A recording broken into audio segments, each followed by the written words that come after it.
Hello friends, welcome back to our channel. We are here with another amazing story. So let's begin. There was a boy who had no one to turn to. His parents died when he was very young, and from then on, he was raised by his grandparents. They loved him a lot, but they were too poor to give him everything that he needed. The boy grew up and became a young man. He was strong and brave, honest and kind. Yet nobody loved him or wanted to be his friend. Everyone ignored him because the boy was different. No one knows what it feels like to be different. No one knows how painful it is. One day the boy decided to run away from home.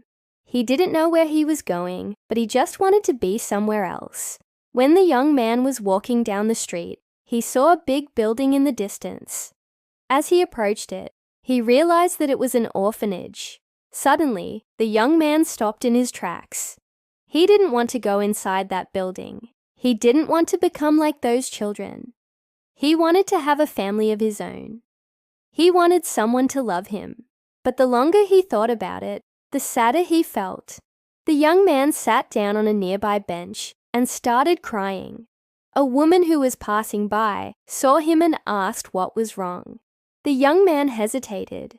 But then he started telling her his story. The woman listened patiently, and when the young man was finished, she said, "Don't cry. I know a place where you can find your family." The young man looked up, surprised. "Really? You know a place like that?" he asked. "Yes," the woman replied with a smile. "I do." She took the young man's hand and led him to his feet. "Come with me," she said.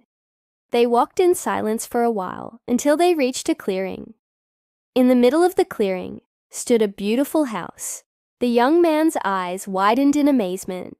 It was the most beautiful house he had ever seen. "This is it," the woman said. "The House of Hope." She opened the door and the young man stepped inside. It was warm and inviting inside. There were toys scattered around on the floor and pictures hanging on the walls. The young man looked around in awe. He had never seen anything like it. "Is this place really an orphanage?" he whispered. "Of course not," the woman said with a smile. "This is my house. I'm not an orphanage." The young man blushed in embarrassment. "Oh, I'm sorry," he stammered. "I thought." "It's all right," the woman said, waving her hand dismissively. "Come, come. Let me introduce you to my family." The woman led the young man to a table where a group of people were sitting. "Everyone," the woman said, "this is the young man I told you about." The people at the table all turned to look at him, and the young man felt a blush creep up his neck. He had never been so nervous in his life. "Hello," he said shyly. The people at the table all smiled and introduced themselves. The young man learned that the woman's name was Sarah, and that she had opened the house to provide a temporary home for those who needed it. He also learned that everyone there had a story, just like him. All of them had been through hard times and had nowhere else to go. But they had found solace in each other's company. As the days turned into weeks, the young man began to feel at home. He helped out around the house and made friends with the other residents. He even started to feel happy for the first time in his life. One day, Sarah pulled the young man aside. "I need to tell you something," she said. "What is it?" the young man asked. "You don't have to stay here if you don't want to," she said. "You're free to go whenever you want." The young man looked at her in surprise. "But why would I want to leave? This is my home now," he said. "Because you don't belong here," Sarah said gently. "You don't need our help anymore. You're strong and capable. You can make your own way in the world." The young man thought about it. He knew that Sarah was right, but he didn't want to leave. He was afraid of being alone. "I'm scared," he whispered.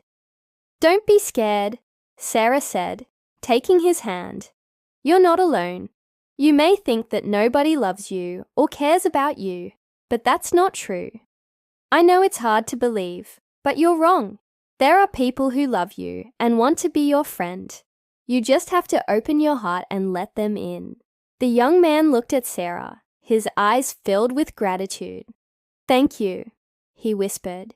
And with that, the young man left the house and stepped out into the world, ready to face whatever challenges lay ahead. But deep down, he knew that he was not alone. He had the love and support of his new family to guide him along the way, and so the young man's journey began.